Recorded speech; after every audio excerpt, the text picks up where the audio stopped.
शुरुआत Mike Tyson नाम के प्रोफेशनल बॉक्सर को दिखाते हुए होती है, जो किसी बात के चलते परेशान दिखाई दे रहा था। यहाँ से कहानी फ्लैशबैक में माइक के बचपन पर शिफ्ट होती है और हम देखते हैं कि माइक बचपन में कुछ बदमाश लड़कों के ग्रुप में शामिल हो जाता है और एक दिन उस ग्रुप के लड़के, जो माइक के काफी अच्छे दोस्त बन गए थे, वो माइक को उनके पड़ोस में रहने वाले लड़कों को शूट करके मारने के लिए फोर्स करते हैं, जिससे माइक अपने दोस्तों की बात मानता हुआ उन लड़कों पर गन से शूट करने लगता है, लेकिन किसी को भी गोली नहीं लगती। उसी वक्त माइक देखता है कि उसके अपने दोस्त उसे अकेला छोड़कर वहाँ से भाग गए हैं, इसलिए माइक भी जल्दी से वहाँ से भाग जाता है। इसी तरह माइक अपने बचपन में और भी कई सारे क्राइम करता है, जिसकी वजह से वो 13 साल की उम्र आते आते 38 बार अरेस्ट हो चुका था और इसी तरह एक दिन उसे पकड़कर जेल में डाल दिया जाता है। अब क्योंकि माइक की उम्र अभी कम थी, इसलिए उसे डिटेंशन सेंटर में भेज दिया जाता है। असल में इस सेंटर में कम उम्र के क्रिमिनल बच्चों को सुधारा जाता था। यहीं पर बॉबी नाम का एक फॉर्मर बॉक्सर होता है, जो इन बच्चों को बॉक्सिंग की ट्रेनिंग देता था। जब बॉबी माइक के बॉक्सिंग टैलेंट को देखता है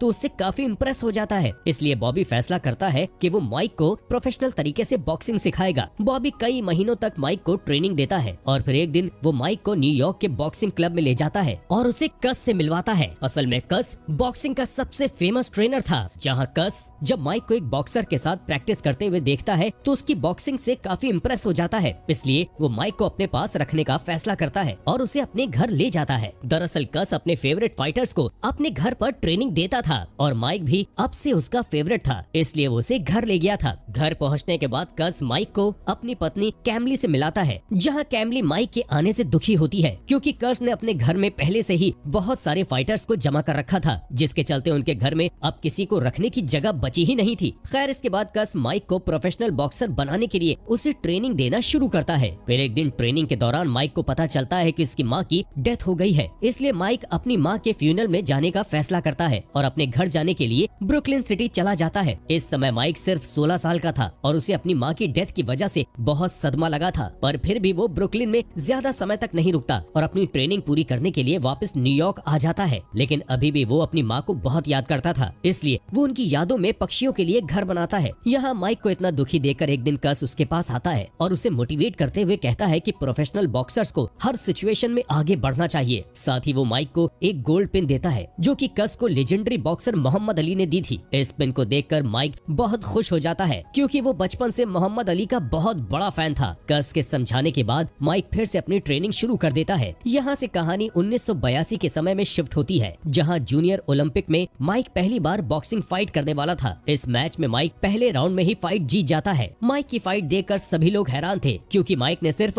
8 सेकंड में ये मैच जीत लिया था। इसी बीच हमें पता चलता है कि कस माइक को अडॉप्ट करना चाहता है, इसलिए वो कैमली को इस बारे में बताता है, जिससे कैमली बहुत खुश होती है, क्योंकि वो भी चाहती थी कि माइक हमेशा उनके साथ रहे। इसके बाद माइक जैसे ही न्यूयॉर्क आता है तो कस उसे अडॉप्ट करने के बारे में बताता है, जिससे माइक बहुत खुश हो जाता है, क्योंकि उसे भी एक फैमिली की जरूरत थी। अगले दिन कस माइक को जिम्मी और बिल नाम के 2 बॉक्सिंग मैनेजर से मिलाता है और माइक को बताता है कि जिम्मी और बिल उसके फ्यूचर को अच्छा बनाने में साथ देंगे और उसे हर परेशानी से दूर रखेंगे। अब कुछ समय बाद की कहानी बताई जाती है, जहाँ माइक फिर से बुरी आदतों में पड़ चुका था, जिस वजह से वो अपनी ट्रेनिंग भी नहीं करता था। इसलिए टेडी नाम का एक ट्रेनर कस से माइक के बारे में बात करता है, लेकिन इससे कोई फायदा नहीं होता, क्योंकि कस माइक से बहुत प्यार करता था, जिसकी वजह से वो माइक के बारे में कुछ भी सुनना पसंद नहीं करता था। खैर, इसी बीच टेडी के सिस्टर वहाँ आ जाती है, जो टेडी को बताती है कि कल रात माइक ने उसे छेड़ने की कोशिश की थी। ये सुनकर टेडी को माइक पर बहुत गुस्सा आता है, इसलिए वो रात में माइक को घर जाते वक्त पकड़ लेता है और उसके ऊपर गन पॉइंट करके वार्निंग देता है कि अगर तुमने फिर कभी मेरी फैमिली को परेशान किया तो मैं तुम्हें जान से मार दूंगा। जिस पर माइक उनसे डरने की बजाय स्माइल करने लगता है, जिससे टेडी को अब और भी ज्यादा गुस्सा आ जाता है, इसलिए वो माइक को डराने के लिए हवा में गन फायर कर देता है। इसके बाद अगली सुबह टेडी कस के फाइटर हाउस को छोड़कर चला जाता है, जिस वजह से कस माइक के लिए केविन नाम का नया ट्रेनर हायर करता है, जो कि माइक को अच्छे से ट्रेन करना शुरू कर देता है और उसे अगले मैच के लिए तैयार करता है। और इसी बीच